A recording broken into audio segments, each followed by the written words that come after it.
Assalamualaikum warahmatullahi wabarakatuh dan selamat malam.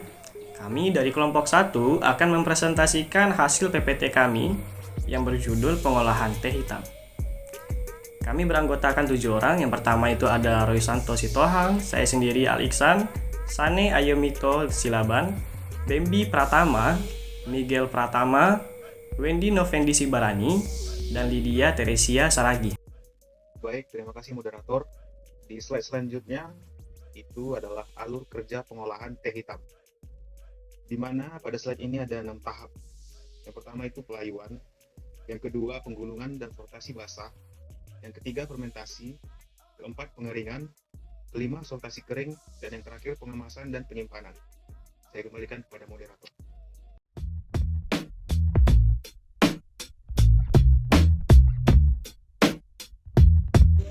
Tanaman teh. Teh adalah minuman yang mengandung kafeina, sebuah infusi yang dibuat dengan cara menyeduh daun, pucuk daun atau tangkai daun yang dikeringkan dari tanaman Camellia sinensis dengan air panas. Teh yang berasal dari tanaman teh dibagi menjadi 4 kelompok. Yang pertama teh hitam, teh oolong, teh hijau, dan teh putih. Untuk tema kali ini kami menggunakan teh hitam. Teh hitam merupakan produk olahan daun teh yang berasal dari spesies tanaman Camellia sinensis, yakni tanaman yang sama dengan yang digunakan sebagai bahan teh hijau. Pengolahan teh hitam hampir sama dengan teh hijau. Pada teh hitam, daun teh dibiarkan menjadi berwarna coklat melalui proses oksidasi. Teh hitam dibiarkan lebih lama mengalami proses oksidasi daripada teh hijau, oolong, dan putih. Manfaat teh. Pengaruh teh terhadap kesehatan disebabkan oleh adanya kandungan flavonoid teh yang disebut dengan katekin. Katekin teh memiliki sifat antioksidatif yang berperan dalam melawan radikal bebas yang sangat berbahaya dalam tubuh karena dapat menimbulkan berbagai penyakit.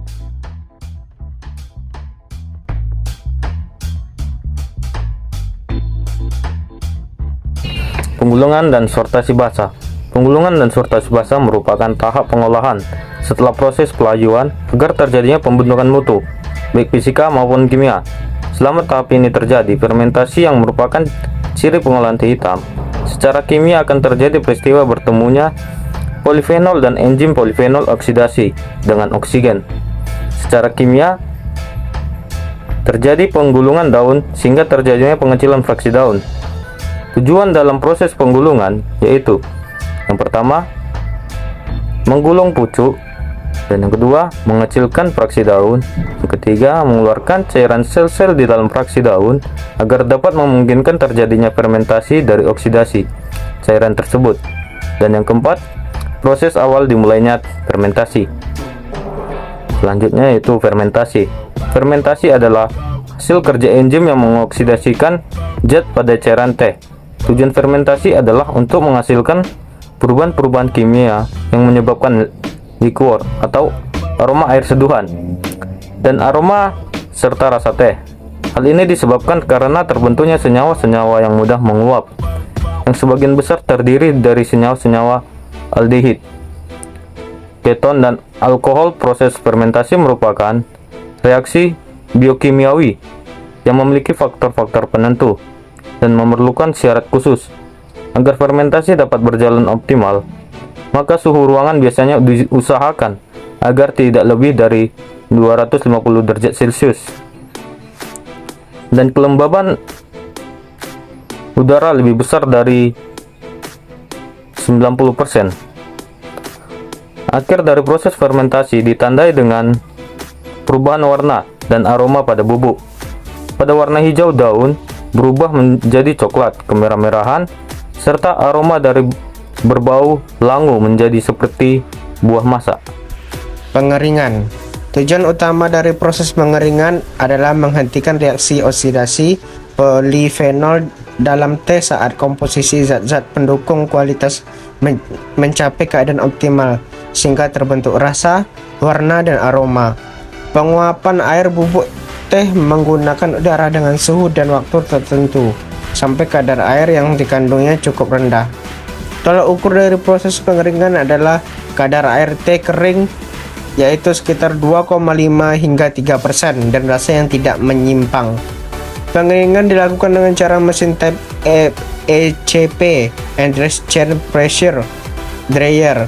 Mekanisme kerjanya yaitu bubuk teh diletakkan pada permukaan pengisian kemudian dibawa oleh trays yang digerakkan oleh motor. Trays dibuat menjadi 4 tingkatan. Bubuk mula-mula masuk dalam dryer paling atas, kemudian mendekati ujung dryer bubuk dijatuhkan ke trays di bawahnya. Seperti itu seterusnya sampai pada trays paling bawah dan bubuk teh kering keluar dengan bantuan hembusan kipas blower. Sortasi kering merupakan kegiatan memisah-misahkan bubuk teh kering dryer menjadi jenis tertentu yang sesuai dengan dikehendaki dalam perdagangan. Sortasi kering merupakan tahap akhir dalam pengolahan teh hitam sebelum dilakukan pengemasan atau pengepakan dan penyimpanan sementara, serta merupakan tahap pemisahan partikel dengan serat berdasarkan ukuran dan berat jenis sehingga diperoleh teh kering yang homogen dan berkualitas baik. Proses sortasi diawali dengan memisahkan bubuk menjadi 2 jalur yang masing-masing memiliki rangkaian alat sortasi.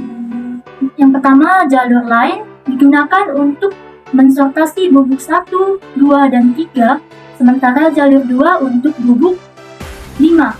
Kedua jalur memiliki prinsip kerja yang sama, yaitu memisahkan bubuk berdasarkan warna, bentuk, ukuran, dan partikel pengontor. Pengemasan dan penyimpanan. Pengemasan merupakan suatu cara untuk menjaga atau mempertahankan kualitas produk. Setelah proses sortasi kering agar tidak terjadi kenaikan kadar air dan mampu disimpan dalam jangka waktu yang lama. Bubuk dimasukkan ke dalam peti miring atau T-bin. Peti miring berfungsi sebagai tempat penyimpanan bubuk teh sementara sebelum dikemas. Dari peti miring, bubuk teh dimasukkan ke dalam tea bulker untuk dilakukan homogenisasi atau blending bubuk teh pada sejenis atau jenis satu dengan yang lain sesuai dengan pesanan. Apabila telah mencukupi 1 cup atau sekitar 20 sak, bubuk teh dapat langsung dimasukkan ke dalam kemasan paper sack melalui tea packer. Kemudian kemasan dipadatkan dan dirapikan dengan alat penggetar. Paper sack yang sudah terisi kemudian disimpan secara bertumpuk di ruang penyimpanan sebelum diangkut ke pelabuhan. Nah, di dalam kemasan paper sack tertulis informasi mengenai label nama produk, alamat pabrik, gross, grade, dan nomor cup, yang semuanya wajib dilengkapi jika paper sack telah diisi. Baiklah, mungkin itu saja yang bisa kami sampaikan. Lebih dan kurangnya mohon dimaafkan. Saya akhiri. Wassalamualaikum warahmatullahi wabarakatuh dan selamat malam.